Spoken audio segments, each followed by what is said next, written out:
Hi, everyone. Welcome and good evening, and thank you for joining us virtually tonight. My name is Claire, and on behalf of Harvard Bookstore, I'm pleased to introduce this virtual event with Sharon Salzberg presenting her new book, Real Change, Mindfulness to Heal Ourselves and the World. She'll be in conversation with Trudy Goodman. Through virtual events like tonight's, Harvard Bookstore continues to bring authors and their work to our community and our new digital community during these challenging times. Every week we're hosting events, and as always, you can see our event schedule and sign up to attend events and register at harvard.com/events.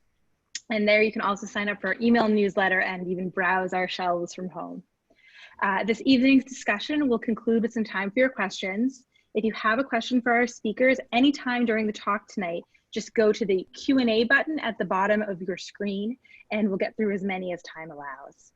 After the introduction, I will drop a link in the chat to purchase Real Change. Your purchases and financial contributions, I'll also share a link to donate, make this virtual author series possible, and now more than ever support the future of a landmark independent bookstore. Thank you for tuning in support of our authors and of the incredible staff of booksellers at Harvard Bookstore.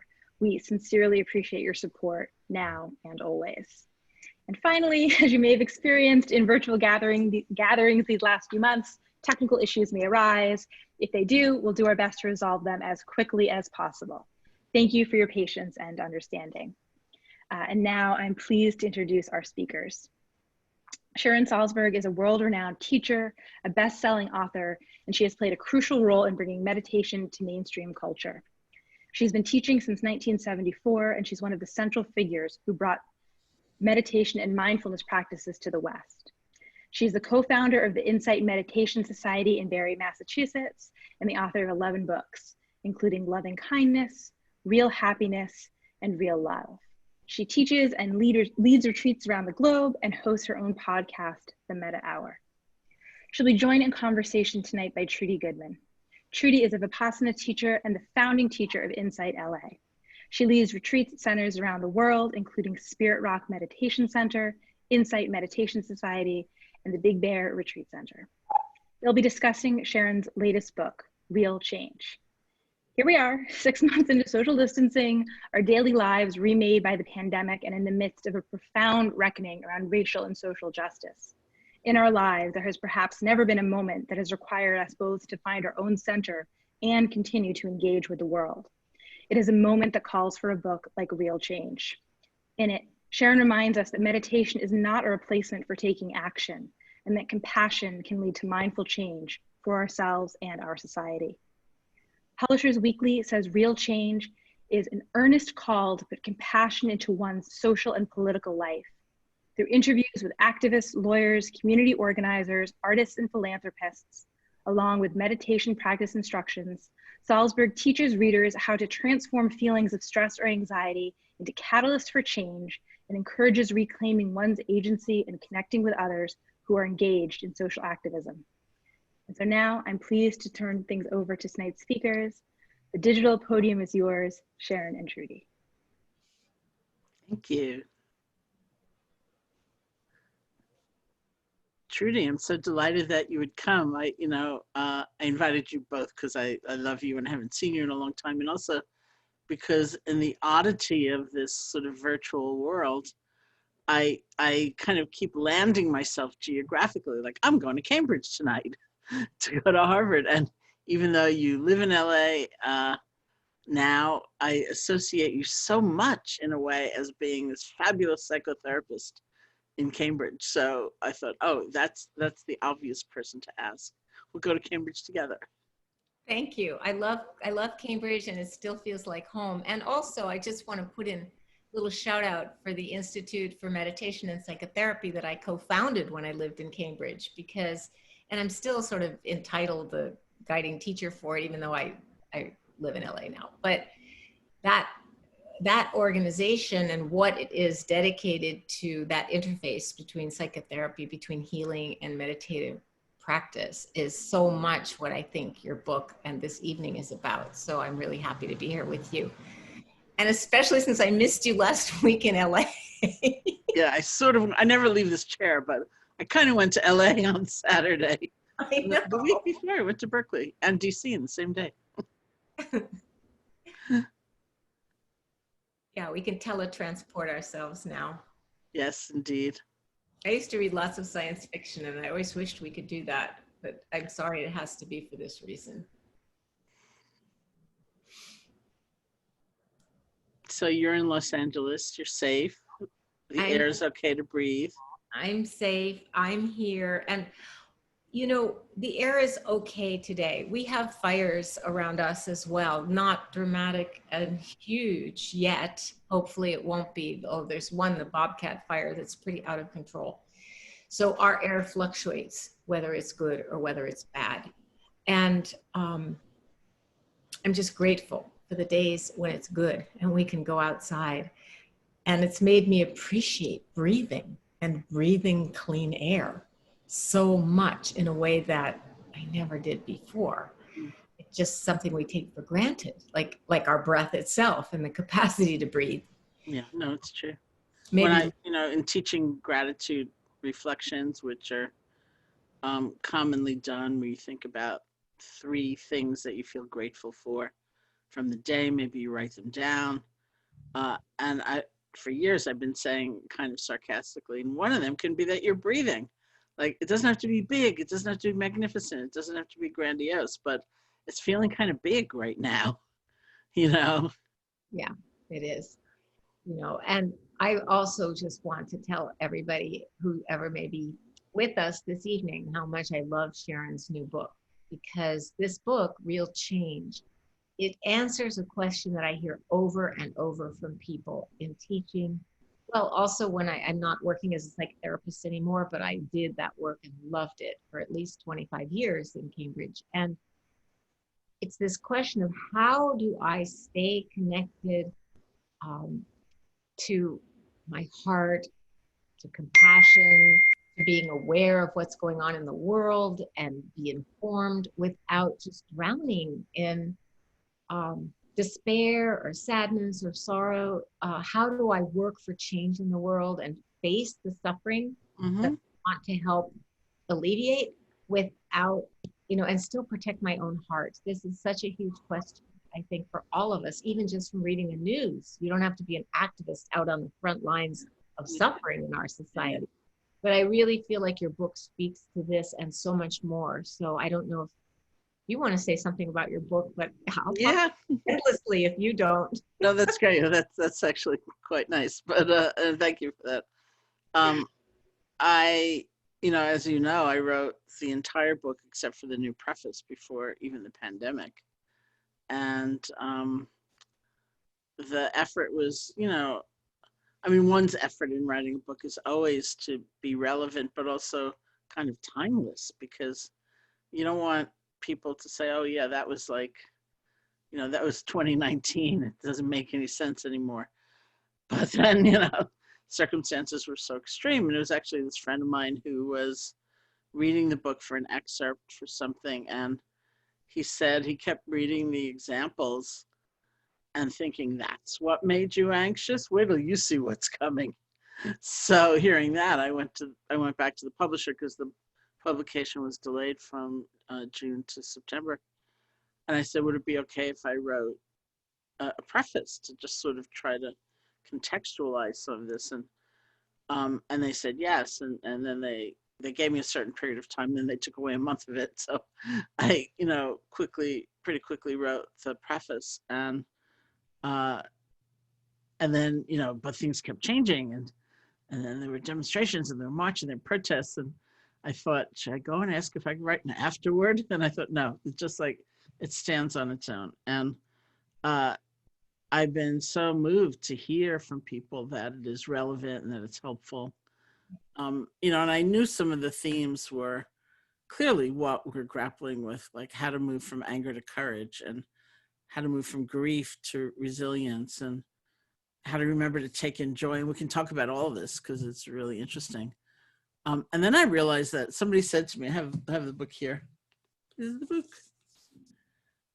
In the book, I talk about my great, great love for the Statue of Liberty. She's really my icon, like my idol. And in Hinduism, there's this concept of and Ishtadeva, which is like your personal bodhisattva, the personal symbol for you. Like maybe it's wisdom, maybe it's resoluteness, maybe it's compassion. You know, who embodies that quality that you most feel you're navigating your life by, that you care about the most. And so that deity becomes a very personal symbol for you, and you have a real relationship with them. So I've always said that the Statue of Liberty is my icon. She's my symbol.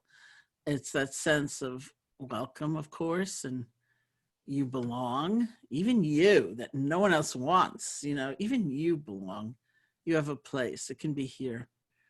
And what I didn't realize, well, first somebody said to me, the reason I held up the book was that they said, do you realize that the color of your book is the color of the Statue of Liberty? Which I felt absolutely thrilled by. Because I Oh, have like, especially in my apartment in New York, I have like all these little erasers and, you know, things in the shape of the Statue of Liberty. So I thought that was exciting. And then what I hadn't realized so much, I mean, I guess I'd realized it, but I hadn't really thought about it until I was working on the book, is that she's actually a woman on the move. She's mid-stride. You know, she has like a leg up. And as we think of her, you know, maybe the torch or the poem or something like that, but she's actually taking a step, which is the step of compassion into action. You know, like we don't always know what to do and we can't always get a result, but it's that step. So I realized that the sense of agency is really kind of an underlying theme in the book. It runs through it, even though it's not always a given voice. you know, I love that image of her taking a step, Sharon, because it reminds me of, it's her sense of agency. Yes, she's a woman on the move, but it's also for me, if I imagine being a refugee, being somebody arriving and seeing her, she's stepping toward me. She's also, she's going to actively help me. And it reminds me of these statues in the Himalayan Buddhist tradition of Tara, who's the embodiment of compassion. And she is sitting cross-legged and she holds a flower and she's very beautiful, but she also has one leg down, ready to stand up and help. And it's that same thing, you know, it reminds me also of RBG, you know, a woman with power, a woman who's going to help, who's going to really do things. Yeah, it's beautiful. And there's something else from your book that I just wanted to, there's a few things, but one that I really wanted to mention, because one of the things I most admire about your writing, Sharon, is how you take these, you know, Buddhist teachings, teachings of timeless wisdom, and you frame them in a way that is completely contemporary, and it's just a gift that you have. And there's a teaching that I really love that has helped me a lot during this time when my personal life is actually in good shape right now. I'm happy right now, even though the world is in such turmoil and devastation from the pandemic. And it's this teaching, which I also feel you communicate beautifully in the book. Live in joy, in love, even among those who hate. I mean, you know this teaching so well.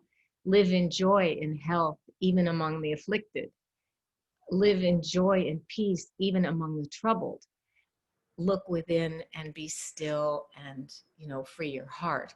But I love this teaching because sometimes in order to help, it can almost feel like I have to suffer too. And in fact, as you point out in the book, for me to really be of service and really help others, I have to be firmly grounded in my own being and a sense of presence and awareness. Yeah.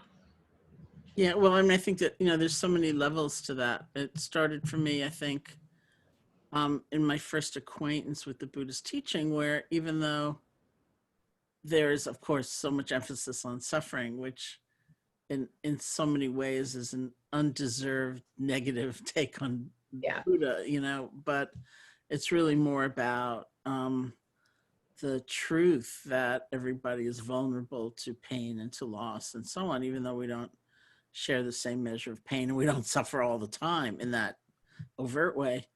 But that's a truth that can bring us together rather than split us apart, and have us appreciate the things we're grateful for, and one another, and so on. So it's a complex teaching, but the open acknowledgement of suffering and the recognition that it's a part of life means it's a part of everyone's life. And so if you're suffering a lot, like if you're frightened right now, if you're despairing, if you're exhausted, it's not just you.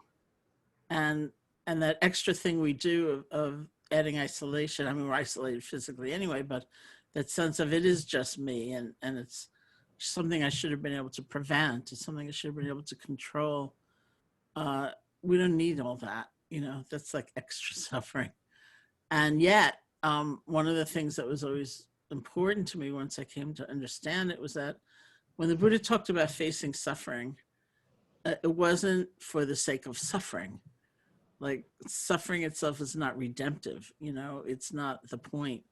It's how we can relate to the suffering in a different way, with compassion instead of bitterness, with a sense of community instead of isolation, with a kind of balance, recognizing, yes, this is a part of life. It is not all of life.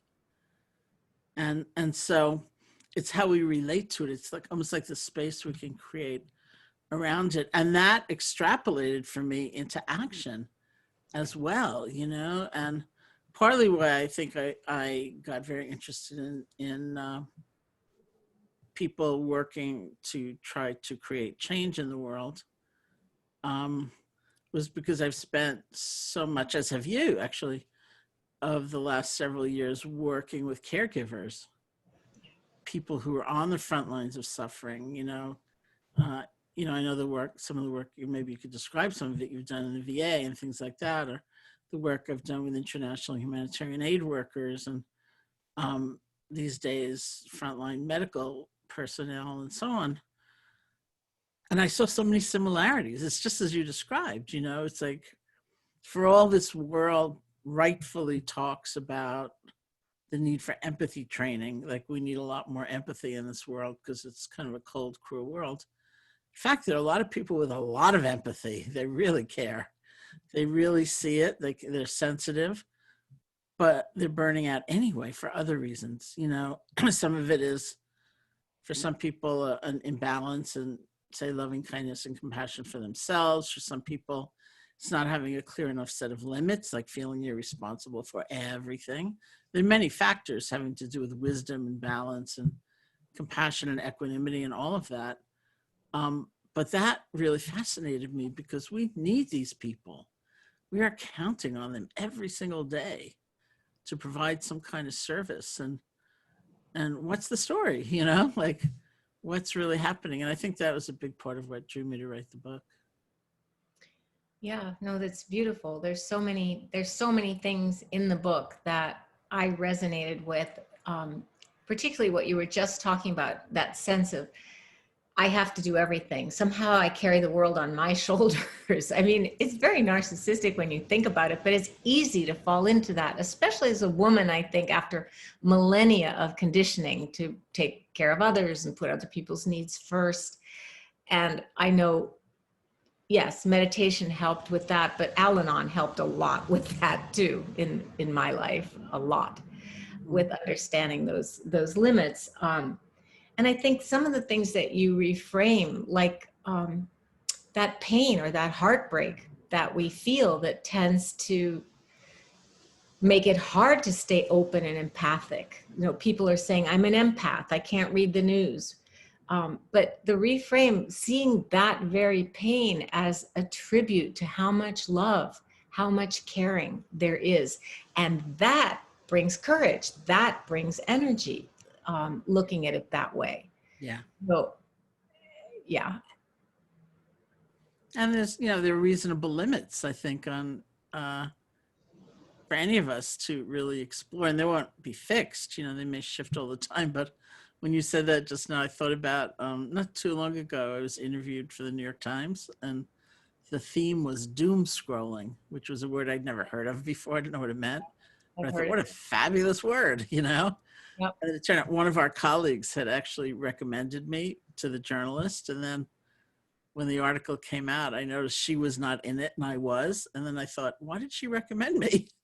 Like maybe she doesn't do it, but she thought I did. And in fact, I do or have, you know, which is just like looking for the bad news, one article after another, actually saying it's the same story, but you just have to read more about it, you know, and more about it, more about it. And it's way too much because it's just devastating and it's really draining in the way you know, that we do it. And so I not only got a great new word, but I got to do some self-reflection, which was really good.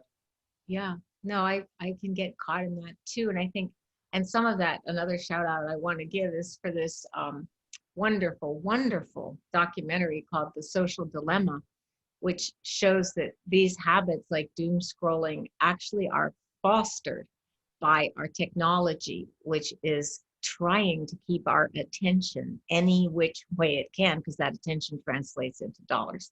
So I really recommend that documentary because it points to, I know for anybody who might consider they have certain addictive habits late at night with their technology, it's really important. And also because I think we've also gotten, and your book speaks to this too, in a very classical way that I think will last beyond this particular historical point in time, for sure, Sharon, how we've gotten divided and sort of siloed and lonesome. And a lot of that has to do, again, with our technology. And I see it with the young people, and I see it in myself too, knowing that when I Google something, the answer I get is going to be different than the answer that you get, because my interests are being tracked. And anyway, I just feel, yeah. There's another thing that I wanted to mention from your book, which is also very empowering. I think all through there's a thread, whether it's dealing with difficult emotions like anger and outrage or sorrow and heartbreak, but there's a thread of the way that activism is healing, the way that it helps us heal. It's not just helping the other, but it helps us heal. That too is a wisdom that comes through the 12-step movement as well as your book. I mean, helping someone else helps us heal.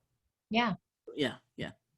You know, I mean, the word activism, even though I use it obviously all the time, I also hesitate just because also in the book is a conversation I had with Bell Hooks, and you and I are both used to having, you know, spent so much time in Buddhist lineages and Buddhist situations. We're both used to like Buddhist scholars who like pick apart a word, you know, it's like some exact meaning. And I told Belle she's even worse, you know, which is why she's probably such a great writer. And she said to me when I was talking about the book with her, she said, I don't like the term social action because I think it seems to imply perhaps only marching, only protesting. She said, what about art? You know, isn't that a means of social change? And I thought, well, yeah, you know, and so I tried to really represent that in the book as well, that the manifestations of that caring are very, very varied. And sometimes they're very personal, you know, your friend, your family, sometimes it's your community, and it's a more systemic view of issues. But one of the really funny stories in the book, I think, one of the ones I liked the most was about the Dalai Lama, where on that same track of art and creativity as being a means for social change. And I was in the audience at Emory University one year when he was speaking, and the panel was being put on by the art department. So it was going to be about creativity and art. And the panel was the Dalai Lama and Alice Walker and Richard Gere. And the first question was a question that I've heard so many times and variants of so many times, which is basically, doesn't great art have to come out of great suffering? Which is a very, very Western notion, that it is torment that is actually going to produce the most incredible art. It's not very Eastern. And so Alice Walker spoke first, and she said that was the way she was trained. That's what her mentors taught her. But what she was feeling was that the happier she got as a person, the better her poems were getting.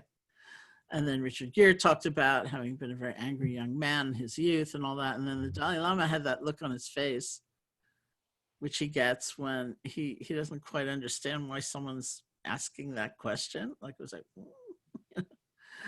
and he basically said, he was really cute. He said, you know, people drag me around everywhere, you know, and they take me to architecture and museums. Look at the painting, look at this, look at the statue. Isn't it beautiful? Isn't it incredible? And he said, in Tibet, we believe a work of art is great according to what happened in the mind and heart of the creator as they were making it. So if they became more enlightened, if they became kinder, if they had better perspective, if they had more clarity, that was a really beautiful piece of art. And we don't tend to measure anything like that. We don't measure an act of trying to be of help, you know, what happens within me. And that's of merit, you know, that's not a throwaway or being selfish. It's like, that's an interesting question. It's really, yeah. I'm really thinking about a time when I was young and I was feeling a little judgmental about particularly Tibetan art, because it seemed like the great Thangka painters, you know, they had to follow these exact measurements. Very formulaic, yeah. Very formulaic, thank you. Almost like, you know, paint by numbers or something. And what you just said clarified for me. That is not, you know, originality. It's part of our individualism and our culture of revering that it's so beautiful. Yeah, that piece. And I want to go back so we don't lose it to what you said about taking in the joy, because, you know, we have lots of issues, and one of our issues in the States culturally in terms of kind of dominant conditioning is not being able to really look very well at suffering. You know, if it's our own fear or distress or disability or illness or even death, you know, there's a kind of tag along of personal humiliation. Like, you shouldn't be feeling this.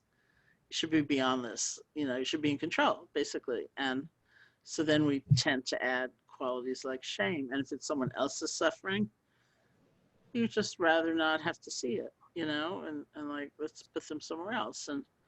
And so there's a lot of work we all have to do and have had to do, and being able to open to the truth of suffering. But again, it's not for the sake of drowning in it, because then you're just devastated and you don't have any energy to take that step to see if you can be of help to anybody else. And it's very hard in difficult times to allow yourself to take in the joy, to really kind of give yourself permission to get bolstered and to feel renewed in some way. But if we don't do that, we're just so depleted that it doesn't serve anybody. You know, when I lived in Cambridge, I used to teach workshops called Joy and the Psychotherapist, because I felt so keenly the need for myself and our colleagues to access, to balance, to find that balance and access our joy. And used to use the loving kindness meditation to do that, which maybe you'll lead us some. But I want to just say something too about that beautiful chapter you wrote about equanimity and balance, because in the psychoanalytic tradition, and my first talk actually about this lifelong interest in meditation and healing, or psychotherapy was my modality for healing myself and others, was in 1976 at the Cambridge Zen Center. I gave a talk on Zen and psychoanalysis, because what I found and I did it from the perspective of being a Zen student and a person in therapy, the experiential perspective, not theoretical. But what I found and learned really in my own therapy, I think before I got it in meditation, was this concept of ambivalence, which doesn't mean ambivalating, being unable to decide, waffling. In that context, It's like a kind of professional jargon that means that ability to hold opposing feelings in the same heart. You know, that love and hate can actually peacefully exist in the same heart, that joy and heartbreak. And you make that so beautifully clear. And those quotes from, I think it was Joanna Macy and James Baldwin, and I mean, very inclusive quotes, Daisy Hernandez, about that. To me, that was also one of the most powerful parts of the book. Mm-hmm. Yeah, you know, one of the, I mean, equanimity is a hard term to define. You know, it is a very classic Buddhist concept. It often is described as the articulation of wisdom. It's giving wisdom a voice in, say, a compassionate situation. You know, speaking of Al-Anon, you know, I care about your pain, and I cannot take responsibility for it. Yeah. You know, so that latter part is the wisdom voice. It's like, I'm not in control of the universe. Would that I were. You know, and equanimity sounds so dull and like you don't care, and that you're pulling back or you're withdrawn or you're indifferent. It doesn't really mean that. It means, I think, really what you just said. It's holding so many things at the same time in a kind of spaciousness. And so one of the things I did for the launch of the book a couple of weeks ago was I had a few panels that are now up on Wisdom 2.0's YouTube channel. If you go to my website, I think you find the link to the playlist. And one of the panels I did was with people from the Parkland community who'd been really drastically affected by the school shooting. And one of the women on the panel, who's in my book, Samantha, the first time I went to teach in Parkland was not so very long after the school shooting. And Samantha's a remarkable person, and her mother is a teacher at Marjorie Stoneman Douglas High School. She was there that day. She wasn't hurt, but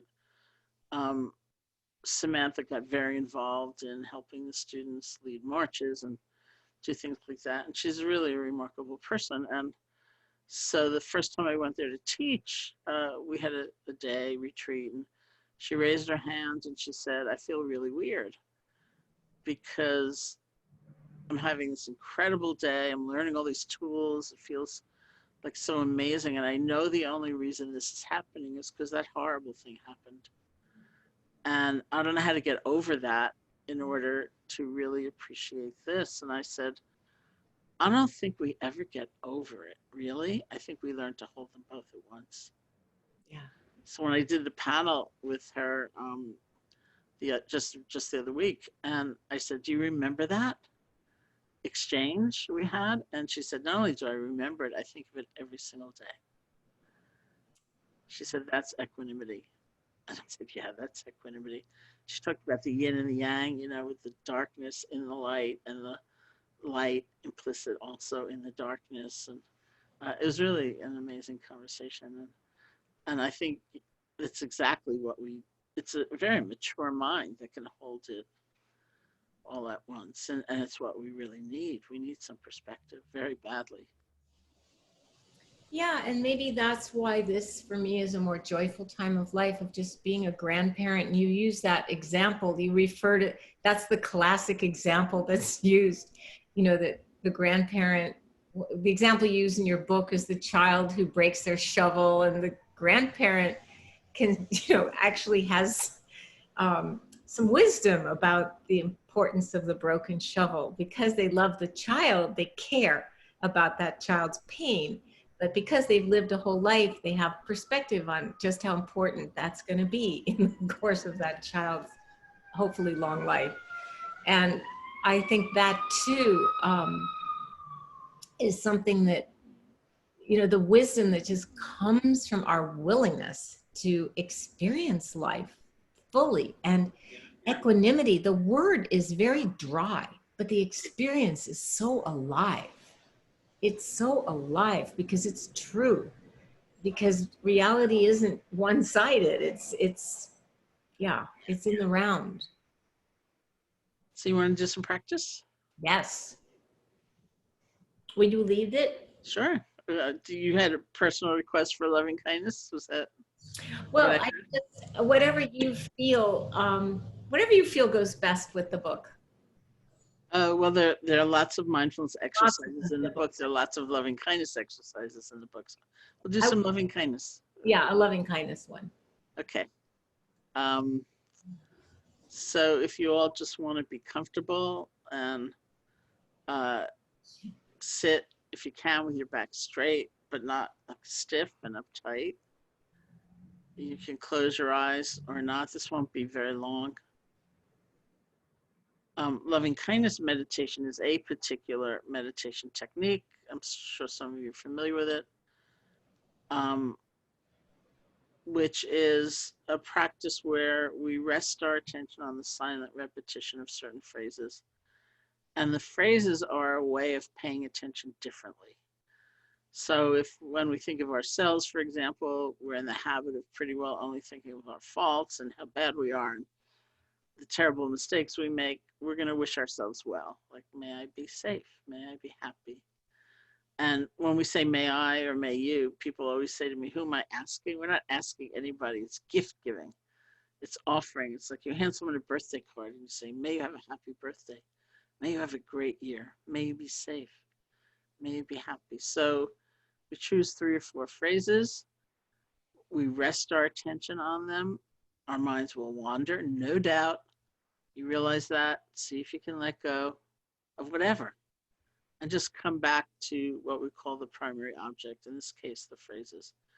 In loving kindness, we repeat these phrases for ourselves, for others, a whole variety of different categories, and finally for all beings. So I'm going to lead you through just one variant, again, a very short experience of it.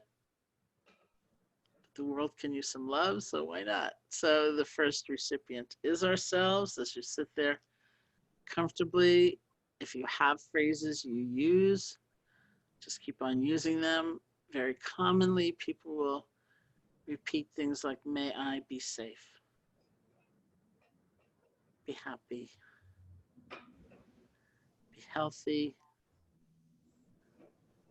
live with ease. Live with ease means in the things of day-to-day life, like livelihood and family, may it not be such a struggle. May I live with ease. May I be safe, be happy, be healthy, live with ease. You don't have to try to create a special feeling. Just gather all your attention behind one phrase at a time. And when your mind wanders, don't worry about it. See if you can let go and just come back.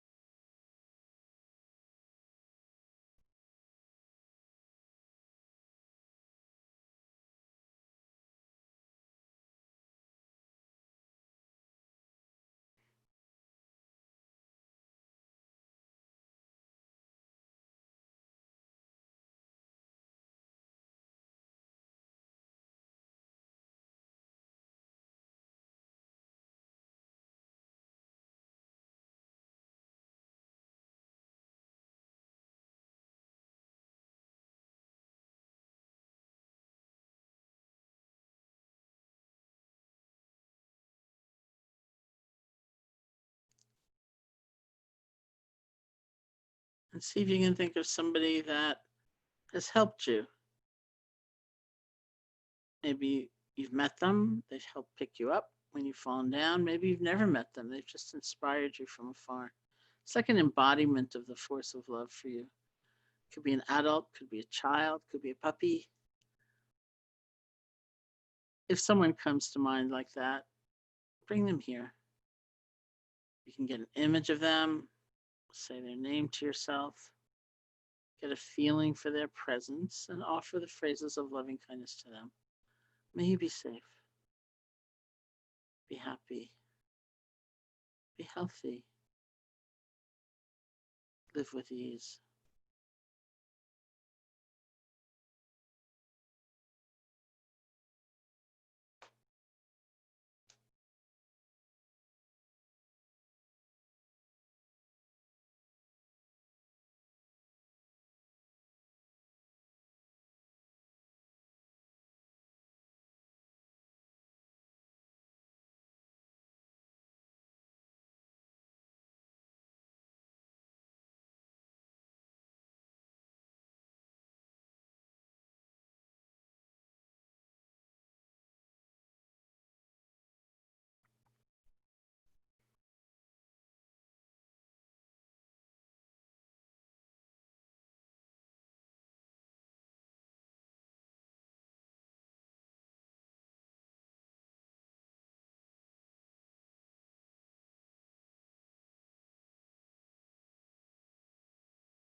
And then we'll just close the meditation with offering loving kindness to a collective. We'll gather a group. Who comes to mind?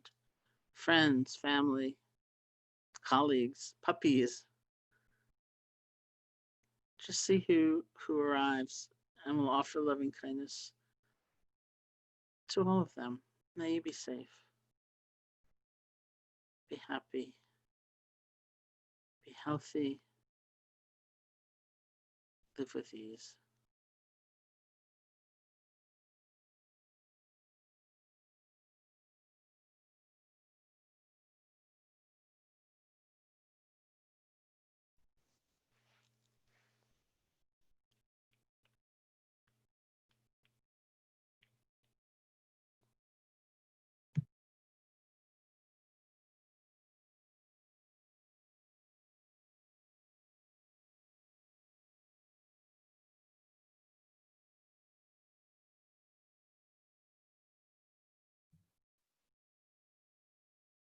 And when you feel ready, you can open your eyes or lift your gaze, and we'll end the meditation.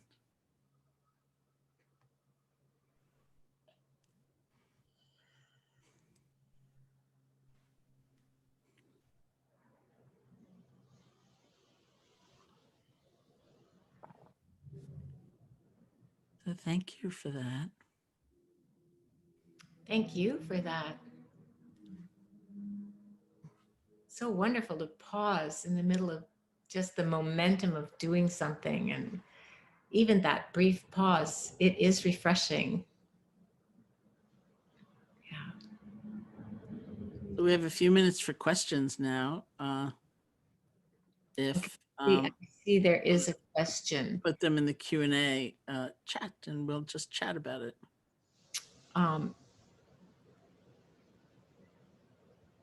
There's a long question, and I'm going to give you the really brief question first because I think it's a brief answer. Can the people we bring to loving kindness practice be those who are dead? I would say yes. I mean, there's a way in which, you know, the phrases may not make total sense depending on your belief system, but in a very traditional Buddhist culture, a country like Burma, they believe the strongest way we can relate to someone who has died, actually connect to them. And this may, you know, depending on your belief system, mean to their memory. But the strongest way is through our own good-heartedness. And so we practice meditation, and then we offer the positive energy of that to the person who's died, or we do a generous deed, we feed somebody, we offer the positive energy of that. And so loving kindness is like that. If, you know, you don't happen to have a belief in rebirth, that's fine. It is a way of connecting to that memory and the legacy, in a way, of a person. Thank you, Sharon. Here's another question. People have such seemingly different capacities for empathy. I wonder about how to respond. Violence is increasing. There are unexamined ideas about others, me included, of course. People want power and control over others. Loving kindness meditation is a wonderful practice in response. What do you think about how to respond out in the world when we're running into strongly antagonistic people, knowing that we're interconnected? I'm now hearing more and more and more about strong political differences tearing couples apart. Interactions relating can seem unusually destructive these days. So you answer that, Sharon, but I'm also going to point you, Jane, to the social dilemma. I think it's really important in relation to this question. Yeah,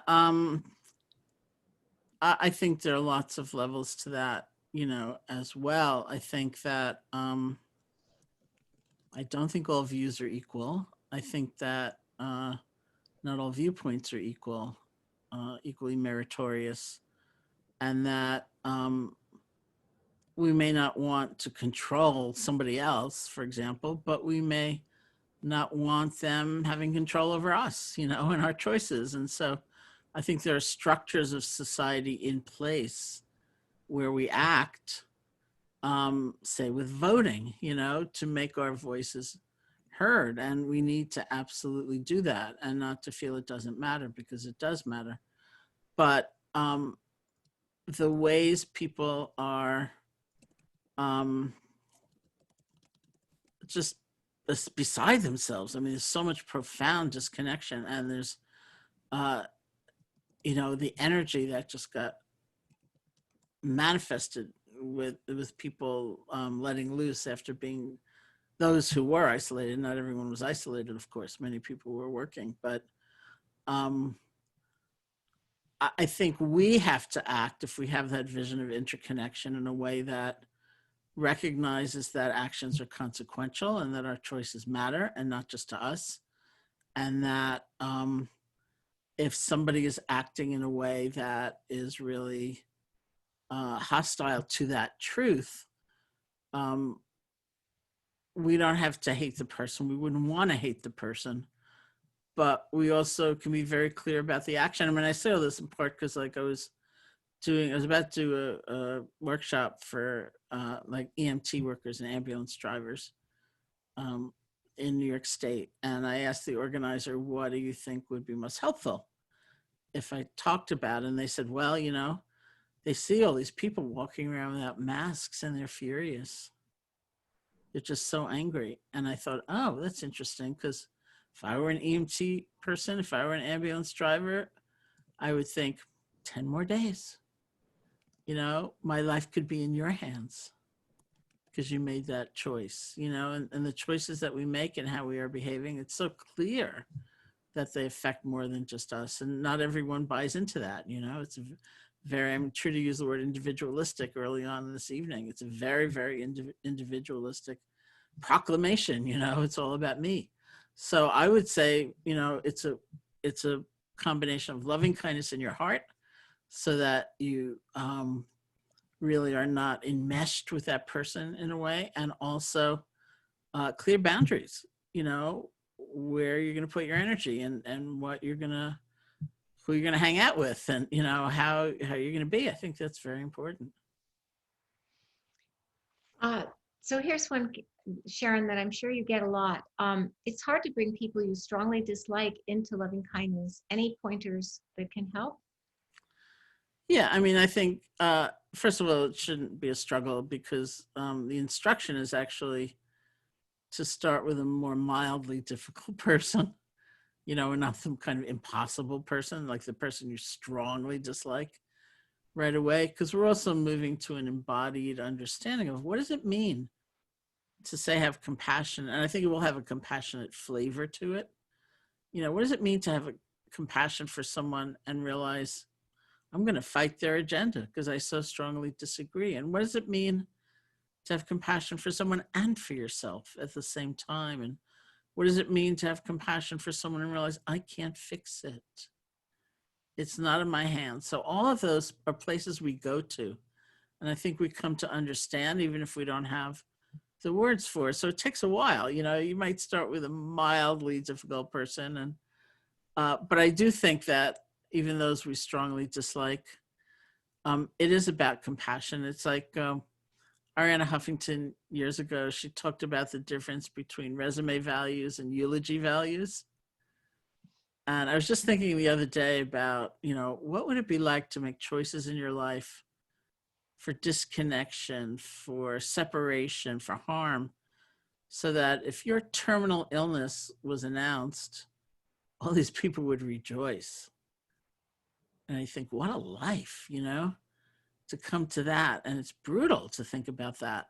And I think it's true for some people. And that doesn't mean that you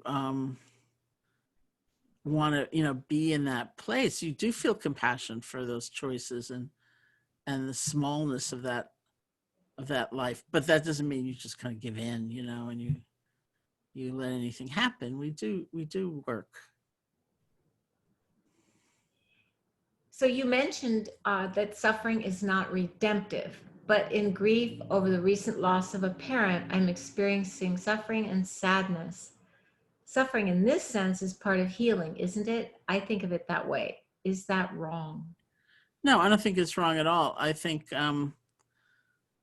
again, it depends on how we relate to the suffering. Some of us don't allow ourselves to suffer, and it's very, very important that we have a kind of openness to what is. And I don't have it with me in this room, but one of my sayings, which is in my book, is something's just hurt. And it's not because we have a bad attitude. It's not because we should be more enlightened. It's not because we need to have better ways of thinking. Something's just hurt. So somebody made me a cup that said something's just hurt, but I don't have it with me. I mean, of course, it's a very grievous, it's a painful situation. And some people add to that, not right away, because it's a process. It's a question of the process, but some people do add to that a sense of isolation. I am the one, no one else could ever understand me. Or I shouldn't be feeling what I'm feeling. It's too humiliating to still be grieving after, a day and a half or whatever. Or so much bitterness. And I think, I feel lucky in a way, or blessed, because I had, especially this one meditation teacher, this woman named Deepama, who had suffered tremendously in her life. And it was her motivation for beginning a meditation practice. And she somehow metabolized a lot of that pain into compassion. And it was such a force in her, the kind of compassion she had, in connection to how we can really suffer, and so, and again, it's a question of phases. You don't have to think, how am I relating to this as you're beginning the process, but at some point, it becomes part of what we look at, because we too can have tremendous compassion for ourselves and for others that emerges out of the field of our own pain or difficulty. So the next question is really, I think, what your whole book is about, which is how can meditation help me feel that I can affect change when I really don't feel that way? It's really a question about that sense of agency that you talk about at the beginning part of the book. Well, I think that we meet parts of ourselves in looking within with kindness, because it's important that we're not just doing introspection in a sort of cold and judgmental way, but we're looking in a certain way through the meditative process. And we find capacities inside ourselves, and we find certain truths, which I always consider kind of odd, like, say, the truth of interconnection, that we live in an interconnected universe, and that is alone and cut off as we might feel, the truth is our lives are all connected. And we, we may not have tremendous models in our life, and many times people don't. It's why I said I felt very lucky to have a teacher, who really embodied this.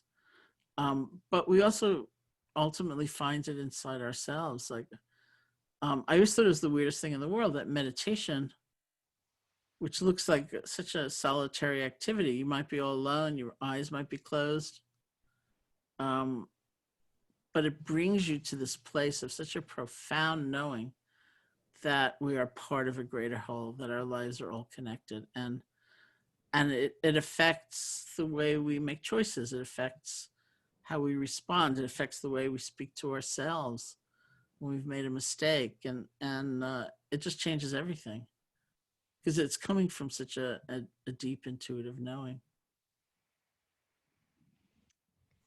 Thank you, Sharon. And we have two more questions, and I think we can take time for both. How can meditation help me heal when the mother I had lacked empathy and did not have the capacity to connect to my sorrows and struggles, like challenges connecting and meeting new friends when I went to university and I was lonely, my boyfriend breaking up, friends moving away, no hugs or support from mother? Thanks. I don't know that meditation is ever sort of the singular ingredient, in a healing process. And there are many things one can do, which also involve a sense of community or, when I say teacher, many people in the West would say therapist in the same light, a healing relationship with somebody. But I think meditation does uncover capacities inside of us so that we can nurture ourselves and that we have an ability to feel at home in our being and in our experience that maybe we never had revealed to us through a relationship before. But it takes time, and it's like a process. We also tend to be a very impatient culture. So Yeah. And again, a shout out for psychotherapy. yeah. I mean, it's just I have to say, for me personally, when I was young, I don't know how old you are, but when you're talking about meeting people at school and boyfriend breaking up, you sound like maybe you're kind of young. And when I was that age, really the synergy between meditation and psychotherapy, practicing both, was very powerfully healing. So little encouragement for that. Then the next question, and I think, yeah, this is the last question. I am an empath. How can meditation help me create boundaries without feeling disconnected from people? It's actually almost the exact description of the quality Trudy and I were talking about, called equanimity. Even if you look at the translation of some ancient texts, they say boundaries, where it's that sense of, for a lot of people, not everybody, but a lot of people who are extremely sensitive to others, and especially their difficulties, or their conflicted energy, there's some seed inside of us that feels we are responsible for fixing it. And so it isn't passing through. It's like we're sucking it in. And the quality of equanimity reminds us over and over again, I care about you. It's not disconnecting. I care about you and I'm not in control. I cannot fix this. So there's a balance there that does happen. It is one of the weirdest words ever, equanimity. Like, what does that mean? But that's the lived experience of it. Thank you, Sharon. I don't see any more questions here, and it may simply be that we've come to the end of our time. And that's why there are no more questions. Yes, and there's Claire. She's reappeared. Is that correct, Claire? I think that's probably it for time. Okay. Well, I want to thank you, Sharon, for inviting me to join you. It's just it's a joy to be with you and also to be back in Cambridge. Yeah, that's great. I'm so happy to be back. I can't tell you. Thank you. It's great to see you in Cambridge. Well, we in Cambridge are very happy that both of you were here with us tonight. And the bookstore would love to thank you again for spending this time in conversation, which was amazing. And we also want to thank everyone out there for spending your evening with us. You can learn more about and purchase Sharon's book at harvard.com or via the chat link. And on behalf of Harvard Bookstore in Cambridge, Massachusetts, have a great night. Keep reading, be well, and wear a mask. Thank you. Thank you.